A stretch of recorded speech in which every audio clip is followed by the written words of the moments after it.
So, Dan, she says it's a false choice that you don't have to hurt the police when you defund them. Okay, listen, liberals they're full of dumb ideas, okay? We get that. I mean, when you think, even just in the past week, so Joe Biden, he wants to, he canceled the Keystone Pipeline, so they dumped a bunch of energy jobs here while simultaneously building out the Russian pipeline to make Putin richer. They also want to teach us to remedy past discrimination by teaching kids now to discriminate. So liberals are full of dumb ideas. But having said that, the defund the police movement, I'm not kidding, was triaging the dumb ideas, was the single dumbest idea they have ever had. And you can tell they know it because they're trying to now blame Republicans for it, which is hilarious. Like, you have to be a dunce with a dunce cap sitting in the corner to actually believe this stuff. But a couple things here. They realized they made a mistake because now going forward, Pete, they put themselves in a box. They're pushing a bill right now. This AFFH program, Affirmatively Furthering Fair Housing, what does that have to do with defunding the police?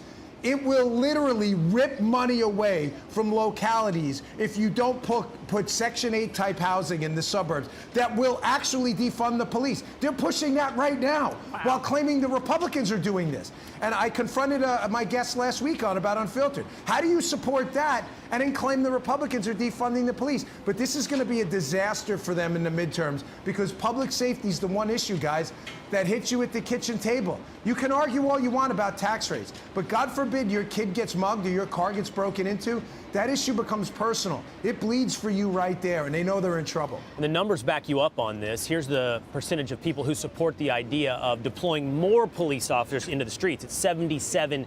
70% of people support increasing police department budgets. You know, the 2020 election, Dan, was so much about personalities. It was so much, honestly, about President Donald Trump. And what that covers up is that the ideas, as you point out, not just defund the police, I would contend, but many, many more ideas are incredibly unpopular. The ideas that the left has been championing. You point to 2022, what's coming ahead. You know, I think sometimes we worry about our culture and our country, and we should. It may be that there's a ray of hope, that there's some positive insight here, that the public does not want these ideas that did not get a sufficient hearing in the past couple of years.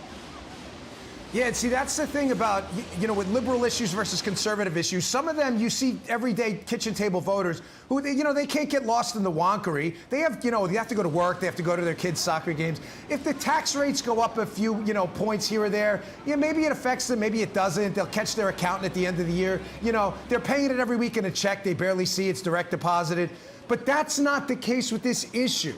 When it comes to crime, it happens in front of you, in your face. Yeah. Everybody. That's why coronavirus, guys, honestly, was such a big issue. Right. Everybody knew someone who had it. That's the problem with crime. And I lived through it in New York City when Rudy Giuliani, in a major upset, won the mayorship twice because crime was hitting people in their own homes. They can't run from this. You're so right, Dan. In New York, I swear, the city is just so different over the last 6-7 years. The whole place smells like, I'm sorry, it smells like urine and pot, and there's, you know, there's crime everywhere. It's just disgusting. No, don't be sorry. No, it's I mean, true. I hate saying live there, it. I'm and here, I go but up, and it's gross. Yeah, it's disgusting. It's gross. It's the greatest city on earth. Yeah, they should treat it as such, and they don't. Yeah. So really quick, I want to get to this because this is another kitchen table issue, which is jobs. And I've been watching your show. I've been loving it. You talked about this issue, and I think you hit the nail on the head. And that is that a lot of people are getting paid right now by our government not to go to work. Businesses are hurt. Wherever you go, the service is bad. People can't find enough people to work. And yet there's all these job openings. I don't want to talk about how stupid the policy is. I want to talk about, or have you talk about, what is it doing to our culture, to the work ethic in this country? Yeah, I mean, that matters. I did. I opened up my show Unfiltered last week talking about exactly this. Yeah. You know, guys, on a very serious note, and, you know, we laugh a lot on this, and we laugh and we have emotional issues when we talk, but this is serious. It's not just that paying people not to work is not compassionate, okay? That it's not. It's outright evil. You know, it's the difference between malfeasance and misfeasance, right? Like, you see someone fall on a sidewalk, you don't help them up, you know, it's misfeasance, you didn't do anything. Malfeasance is when you walk by and you punch them in the face as they try to get up. There are different levels of depravity there. What does that mean in regards to this, Rachel? I'm glad you brought this up. When you rob people of the dignity of a job by incentivizing them and paying them to stay home. Not all will, but a lot will. People aren't stupid. Some people are rational maximizers. I can make more staying home, so I will. You rob them of everything. The experience of socializing with other human beings.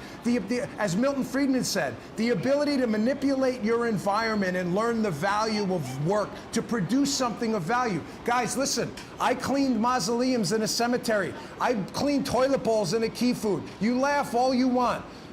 That was the cleanest damn toilet bowl you ever saw and the cleanest mausoleum, because I understood that that's what I was paid to do. And that cemetery I worked in needed that. And I was going to add value. And when you rob people of the dignity of that, you've stolen every part of being human. The ability to live on this planet and leave one day and say, you know what, it's better because I was here. It is evil. It's not just not compassionate. It's evil and wrong. Could not agree with you more, Dan. So well said. This is So why well said. this is why you have a show, Unfiltered, with Dan Bongino, and people love it. What do you have on the program, Dan? I'm stoked about tonight's show. By the way, you had Jesse on before. I have Jesse on tonight. Did you catch Jesse's joke about performance-enhancing pills? Yes. I don't know if you guys caught that. I caught it. I watched your show. He's on tonight. I have a video with Jesse. I promise it's a huge surprise. We catch him totally off guard with this. He has no idea it's coming. I got that. I got Irish Mickey Ward, former boxing champ, talking about persistence. Great movie made about him. And a fantastic interview with Drago Dazarian, a Navy SEAL, immigrant to this country. I saw him on Jocko Willing's podcast. It's spectacular. The guy's going to blow your mind. I promise you're going to love it. Yep. Awesome. We'll be watching.